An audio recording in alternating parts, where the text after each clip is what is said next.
Vannakkam and Ohm Namasivaaya. Welcome to this video by the Saiva Saint Thirunaavukkarasar on the history of Thirunaavukkarasa Naayanaar.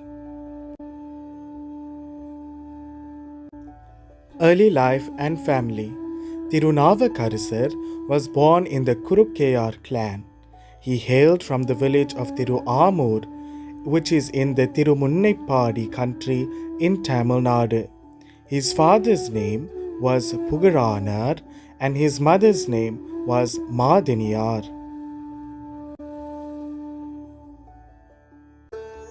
Upon birth, he was given the name Marul Nikiyar and his elder sister was called Tilagavadiyar.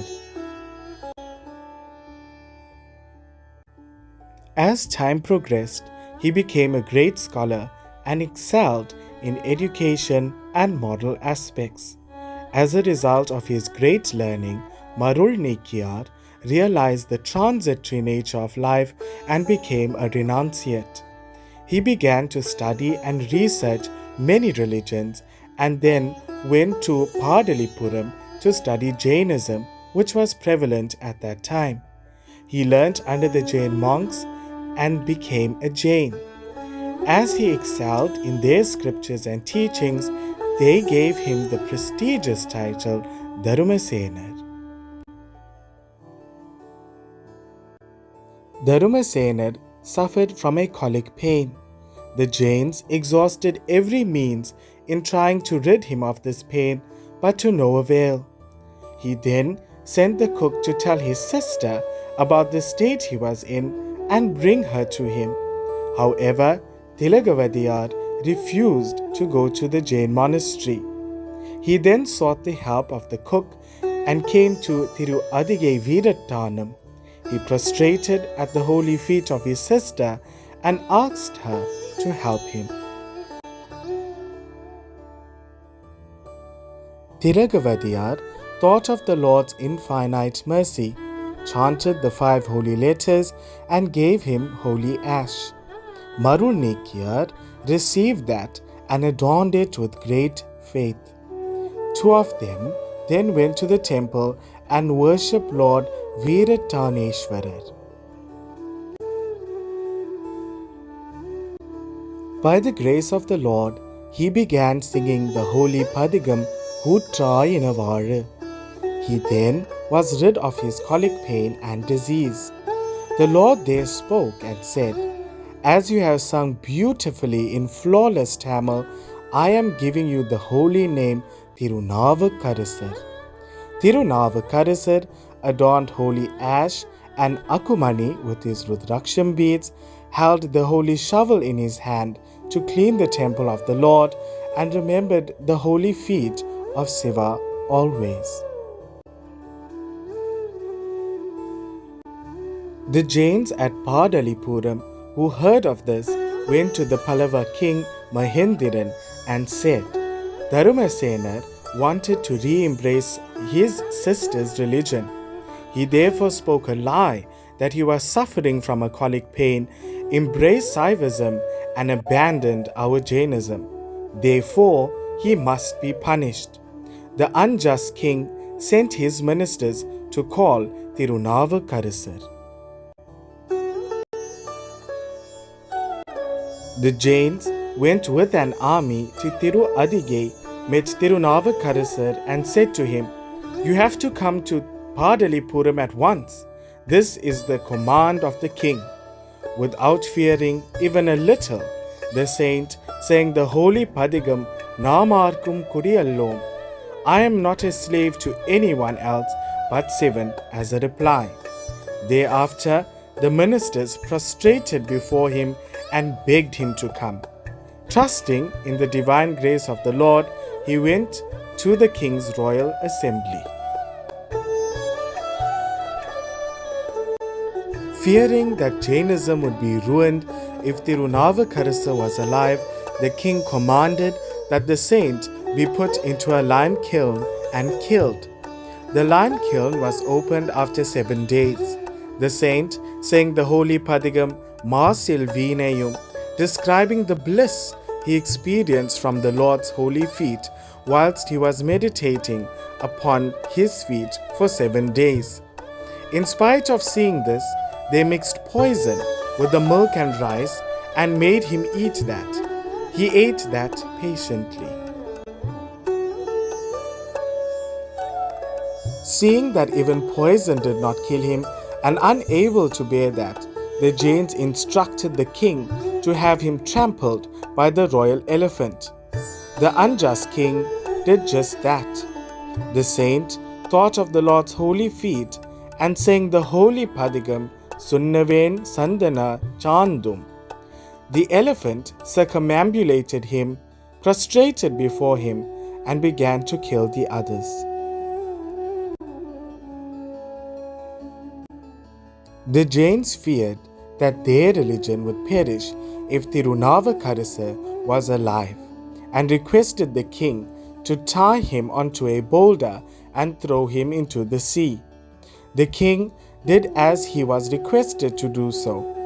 The saint then sang the Namasivaaya Thirupadigam Sotrunai Vediyan, and the boulder floated on the sea and came to the shores of Padiri Puliyur. Upon seeing all the miracles performed by Thirunaavukkarasar, the Pallava king Magendiran realized that Saivism was the true religion, and he became a Saivite. The king demolished the Jain monastery at Padalipuram and built the Sivan temple Gunatharavicharam at Thiruadige. Thirunaavukkarasar worshipped at many temples and came to the village of Thirupennakkadam. He went to the temple of Thungane Madam in that village, saying the holy Padigam Ponnar Thiruvadikku, and he had the symbols of the bull and trident imprinted on his shoulders by the grace of the Lord. Whilst Thirunaavukkarasar was at Sidambaram worshipping the Lord there, he heard of Thiruñana Sambandar, who was fed with the milk of wisdom, and came to Sirkari, having a great desire to have the holy glimpse of the saint. Thiruñana Sambandar, who heard of this, welcomed Thirunaavukkarasar with a huge gathering of devotees and called him Appar with great love. From that day onwards, the saint was also known by the name of Appar. Thirunaavukkarasar worshipped at many temples and was staying in Muruga Naayanaar's Madam at Thirupugalur. Thiruñana Sambandar came in search of him there. The two of them then went together to the village of Thiruvirimirazhai.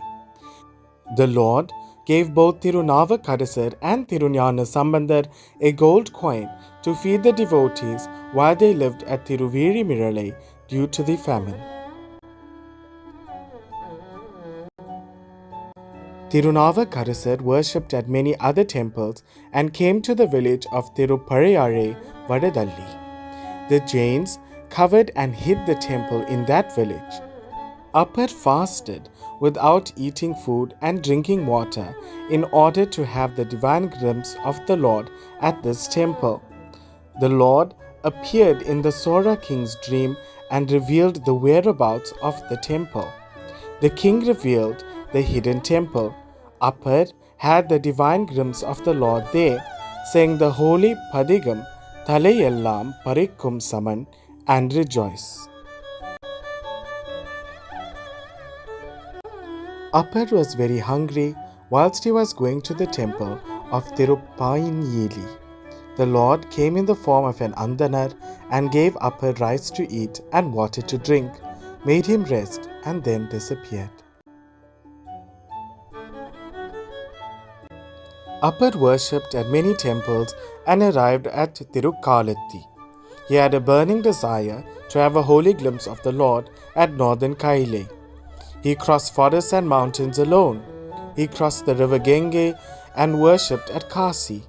He could not walk anymore and began to crawl. The flesh on his knees was torn. He began to move on his belly. His skin was torn open with blood oozing and his bones being visible. Sivaperuman then appeared in the form of a Munivar and said to him, "It is not possible for humans to go to Mount Kaile. Therefore, you should return." Appar refused, saying, "I will not return with this dying body until I have the holy glimpse of the Lord of Kaile." The Munivar asked him to dip in the nearby pond. Appar did so, and he came out in the temple tank at Thiruvaiyar. The Lord gave him the holy glimpse of his form at Mount Kaile at the temple of Thiruvaiyar. He sang the holy Padigam, Madar Pirai. Thereafter, he worshipped at many temples and established a madam at Thirupunturuthi and stayed there. Then Thiruñāna Sambandar was coming to Thirupunturuthi to see Appar. For nobody to recognize him, Appar wore disguise and carried the palanquin on which Thiruñāna Sambandar rode. Thiruñāna Sambandar, unable to find Appar, questioned, "Where is Appar?" Appar replied, "Your devotee has the rare boon of carrying your holy feet." Thiruñāna Sambandar alighted the palanquin immediately and prostrated before Appar. After some time, whilst Thirunaavukkarasar was living at Tirupugalur, he had the desire to leave this world and stay permanently at the Lord's holy feet. He sang the holy Padigam, Yennugain, and merged in a non-dual state with the Lord at the holy temple of Tirupugalur.